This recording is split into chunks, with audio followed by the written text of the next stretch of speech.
Hello, and welcome to Leadership PRN. My name is Dr. Lara Hazelton, and I'm your host for this podcast, which explores leadership at the Faculty of Medicine for both clinical and non-clinical leaders. Today, I'm really excited to have with me Karen Oldfield. Karen, do you want to introduce yourself for our listeners? Sure. Hi, Lara. My name's Karen Oldfield. I'm currently serving as the interim president and CEO of Nova Scotia Health, which is a role I've held since September 1, 2021. And we can talk about what I've done prior to that, but here I am today and looking forward to our conversation. Tell us a little bit about your role with the Health Authority, Karen. Well, as I say, I commenced on September 1, 2021, and at that time, Premier Tim Houston appointed myself in this role as interim president and CEO, as well as a member of our health leadership team for the province. And the team is comprised of Dr. Kevin Orrell, Janet Davidson, who's the board administrator at Nova Scotia Health, but who's also a very accomplished clinician and administrator in her own right, as well as the Deputy Minister of the Department of Health and Wellness, Janine Lagacé. And we also are joined very regularly by our Minister, Minister Michelle Thompson, who is an RN of over 30 years, and as well Laura Lee Langley, who's the Deputy to the Premier. So really the six of us meet quite regularly to review the transformation, where we are, what we need to do. And then specifically when it comes to my role, in addition to being a member of that team, I describe my role as I'm here to find good ideas, to shine the light on them, to enable them, and to move the boulders out of the way so people can actually get their work done. Sounds like there'd be a lot of challenges in a job like that. Yes, I've said recently, it's the hardest job I've ever had, on the one hand, but on the other hand, it's at the same time one of the most rewarding. It's very motivating. It's very gratifying, and there's a lot of satisfaction in coming to work, no matter how hard it is, knowing that you're doing good things for fellow Nova Scotians and fixing problems that have been long-standing problems in our health system for a long time. So being able to, roll the boulders and help people to achieve their goals that they've seen in front of them for a long time, but just haven't been able to touch. So that's very, it makes me feel very good when I come to work and I'm able to help in that way. So you mentioned your background. I think it was outside of healthcare originally, is that right? It sure was. Yeah, it sure was. So my own career, my professional background, I am a lawyer.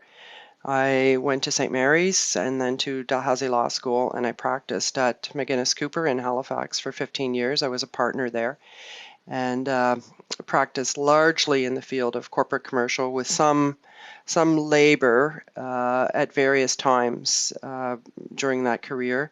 So I really liked it, really enjoyed it. I had the opportunity in, I think, 98, 99 to join the province as Premier John Ham's then first Chief of Staff. And what was really interesting about that is that, as a lawyer, as a practicing lawyer, files are very client focused. So you're focusing on that client, that problem, then you go to the next client and that problem, and so on and so forth, versus my work in the province, which required a provincial lens, as well as a national and then international. So really going quite far beyond a specific client, if you like, to a broader picture. And doing that job enabled me to be recruited for one of my longtime career moves, which was CEO of the Port of Halifax, and that's a role that I held for just under 18 years. And again, very wide-ranging national and international role, focused very much on the economy and building capacity and building the economy here in Nova Scotia and for Canada. So I guess to wrap all of that up, that's sort of, I've been a builder my whole career. I look at bigger picture things, very broad, very complex, multi-stakeholder. I see a long way out 3 years, 5 years, 7 years, 10 years, 20 years is how I've been trained to look and think. And so all of that has been put to bear as I took on this role, which is at the same time very complex, very, very thorny. Multiple stakeholders. It is provincial wide, and it's a very, very important part of the sustainability of our people and our province. So the stakes could not be higher.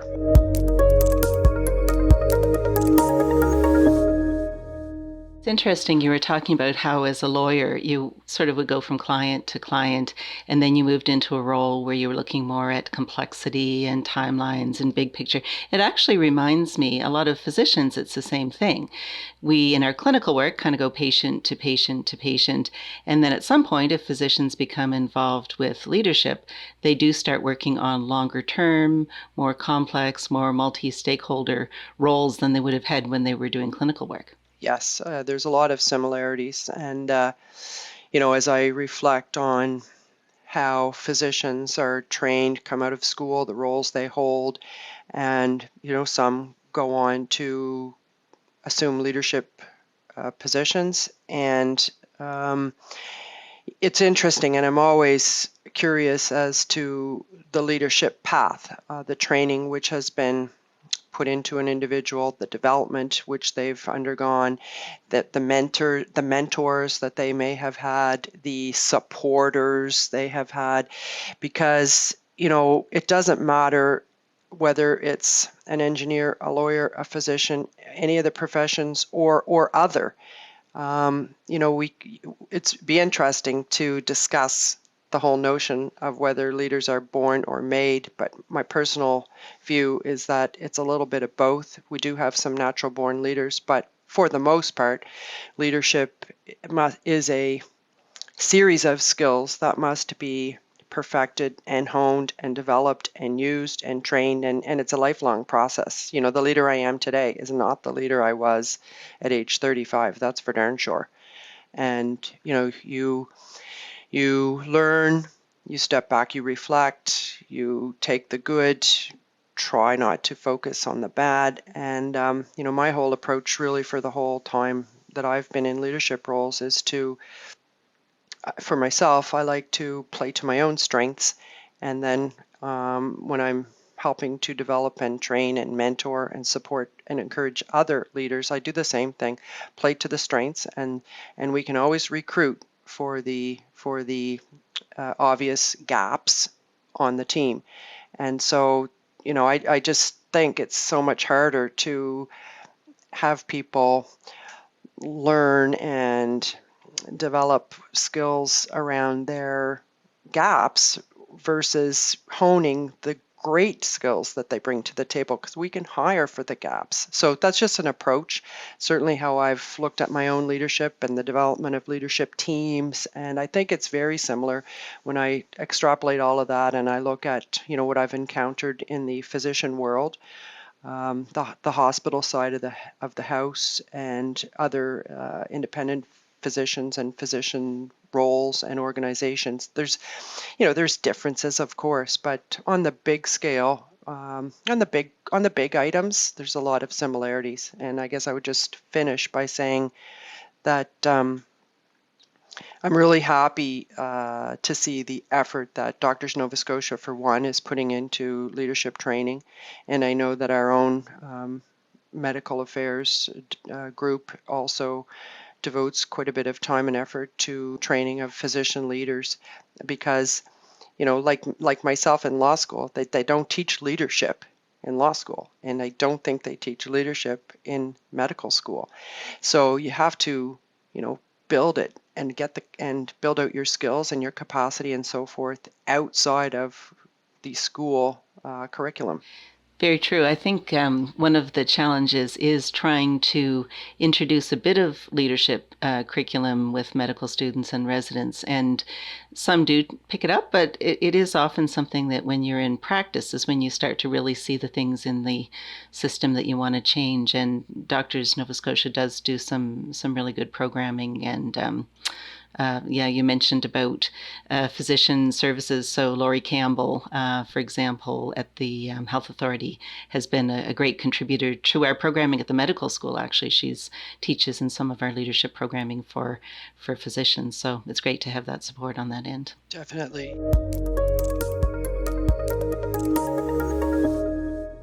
What has it been like working with physician leaders in your position? Well, it's been interesting. I'd say, in fairness and to be extremely frank, I think there's been a little bit of learning on both sides. I know for sure, I know for sure, in the case of myself, a non-physician leader, because I've been told that, Karen, you're not like the normal people we deal with. So, I take that in the spirit in which it was meant, which is, help me understand you, and in turn, I say the same thing. So help me understand, because if as long as we understand where each other is coming from, then we can meet somewhere and go achieve the common goal.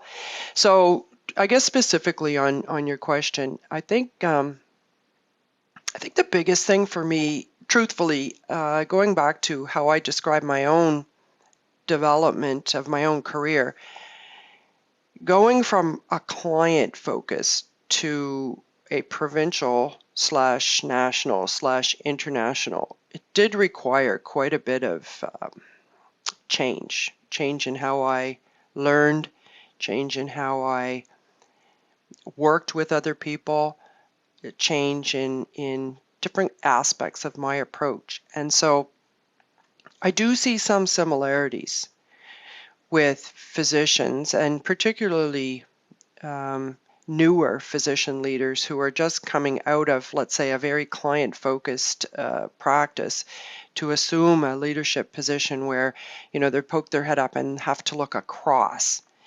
And then specifically, they could be a site leader, so at one particular site. But then we would have zone medical directors, and then we would have those within Nova Scotia Health who are looking at the entire system. So you go patient, site, zone, province, and it's different. It's really different than just focusing on the patient and perhaps their family or loved ones, but it's not as broad as the other aspects that we're talking about. So it did take me a little bit to kind of clue into that, I guess, to understand that our physician leaders are going through transition as they emerge from a practice per se to take on leadership roles. And then not everyone, and this is again a generalization, not just physicians, it could be lawyers too, not everybody has a built-in systematic outlook. You sometimes have to teach what to look for, how to see that system, how pieces connect with another piece, because as we know, the system is very complicated, and we could push on one button here and never see the three, consequences of that action. And so learning what to look for and learning how to ask the right questions to fully understand what could be lurking or the consequences of the action, I think is something that is very important for the physician leader. So it really is, it's a metamorphosis, if I could use that word, like all leadership. It really is. It's a metamorphosis.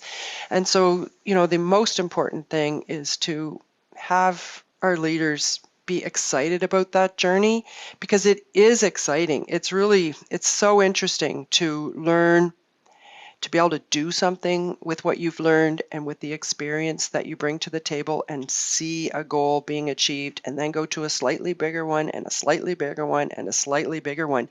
And there's a lot of self-satisfaction, but also you're making things better for your colleagues and for patients and for Nova Scotians. So it's really very gratifying, So I hope our physician leaders see it that way and feel that as well. That's certainly how I feel. That's how I see it. And I do talk about it, to a number of our younger physician leaders. I've had a number, just call me and say, Karen, do you mind if I come in and have a chat? Can I just talk to you? Of course. That's my favorite thing is sitting down with young leaders who they want to learn. How did you do this? What would you do? Many times there's no right, there's no wrong. It can be an approach. It's a how. It's not even so much the what. So much of it is the how. So, anything I've learned, I'm happy to share. Sometimes, I like to think that most of it is good. It's certainly meant in a positive way, but I don't think I've learned too many bad habits, but I'm sure we all have a few. Yeah, it sounds like one of the things you're talking about, which is really interesting, is the idea of physicians sort of advocating and seeing on a larger system than just the patient in front of them, but seeing the whole system as their responsibility or what they should be advocating for. So, yeah, it's the system is really it's the system is what we have to really be focused on, and it's broader than just any one patient file. So, not all physicians need to be in a spot where they have to see beyond the patient, but it is helpful, certainly in the hospital setting, to understand what the interconnectivity is. It's very difficult, very, very difficult to operate in silos within a complex hospital system, and we know that just from our compressed situation, certainly across the province, but in particular in Halifax at the QE2. We know our difficulties on the front end at the Emerge, and we know our difficulties at the back end with persons in hospital who really need to be in another care setting. So when we're jammed at both ends of the pipe, the only way we can work is by working together. And so it's vitally important that, each department understand what the pressures are on their colleagues and figure out through conversation and through, let's say, process to a certain extent, how to alleviate the pressure so that we can get folks moved through. So I do believe that conversation and communication and causing people to have those sometimes cataclysmic conversations, but I think it's really important because it's the only way we can truly walk in the other person's shoes and then say, oh, well, I didn't know that. I could fix that. I can help you with that. So I see that starting to happen, and it makes me, really happy because I do believe it's a very important, it will really help us to break some of the logjam. one of our earlier guests on the podcast was Varn Dev. His name's Dr. Varn Dev from Ontario. He's a early career physician, and he was talking about his leadership training and how he felt it was really important that he was training with non-physicians because he said, really, you have to know how to work with other people in the system. And I'm wondering if you have any suggestions for physicians on how to collaborate with non-physicians, particularly in government, if there's any thoughts you would have about how physicians can be effective in conversations with government. That's a great question. I think that, many people would ask that question, and how can we collaborate better, more effectively with government? And I've been inside government and outside government, and it's so I will come to the question, but I just try to set the table a little bit. What's really interesting, I don't know if physicians would have noticed this, but certainly as a private sector person, very noticeable. If you arrange for a meeting with government, with a department, typically it will be with more than one person. So you'll never have, a one-on-one is rare. So it's usually, 3 people, 4 people, 5 people.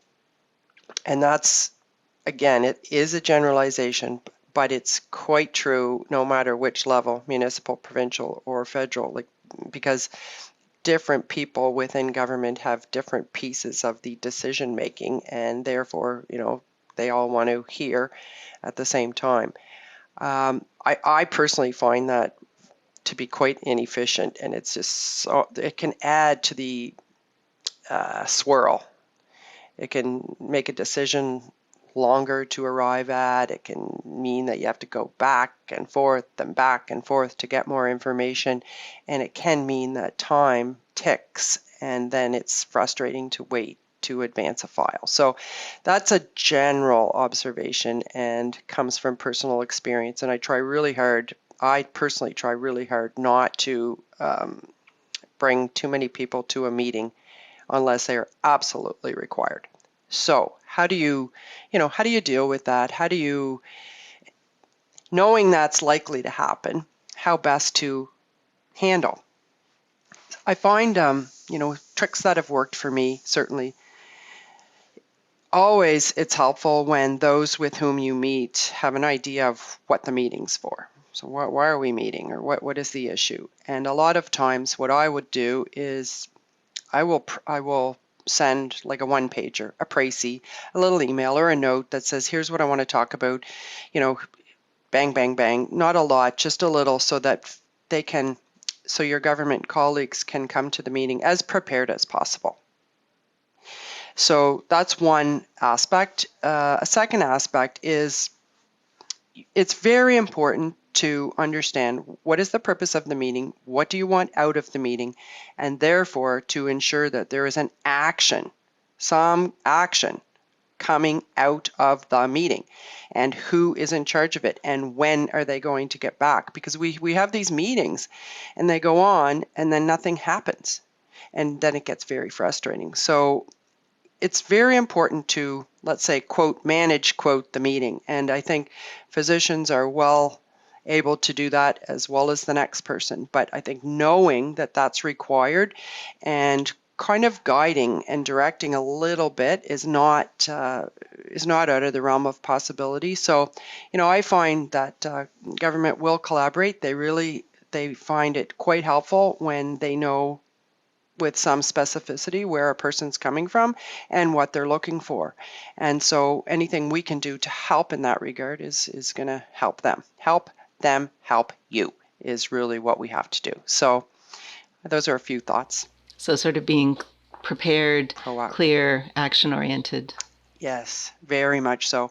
It's just not helpful to go in without a good sense of what the outcome should be. And of course, government always likes to look for, what's the objective? What are we doing? What is the shared goal? Or anything we can do to help to identify the shared goal or shared action is going to result in a decision much more quickly. Any final recommendations for physician leaders or those who are interested in physician leadership when it comes to the clinical aspect and how to really be effective in the system? Well, I think if you choose leadership, it generally means you are a lifelong leader. A lifelong learner. That was a slip of the tongue.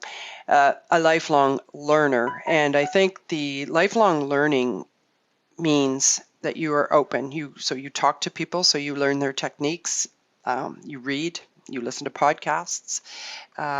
These are things certainly I've done. I mean, I continue to learn and speak to people about their techniques, about, as much as I can possibly learn. And I think that that's probably, for any physician leader, it's a good mindset to have. As well, it does take your mind off your day job too. So, developing skills and dreaming about the art of the possible is such a powerful way, is what you can envisage, you can achieve. And so that's sort of how I, like to do it. And if that's useful to anyone, I would just encourage, but reading, you can never go wrong with reading and learning.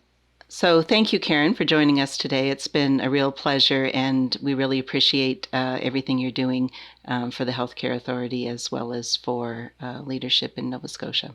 Well, thanks for having me. It's been fun, and it's always nice to cause me to reflect on what I'm doing and make sure I'm aiming in the right direction and hitting the right spots. So thanks for having me. So that's another episode of Leadership PRN. Thanks to all of our listeners. If you have ideas or comments for the show, please feel free to reach out to me at lara.hazelton@dal.ca or lara.hazelton@nshealth.ca.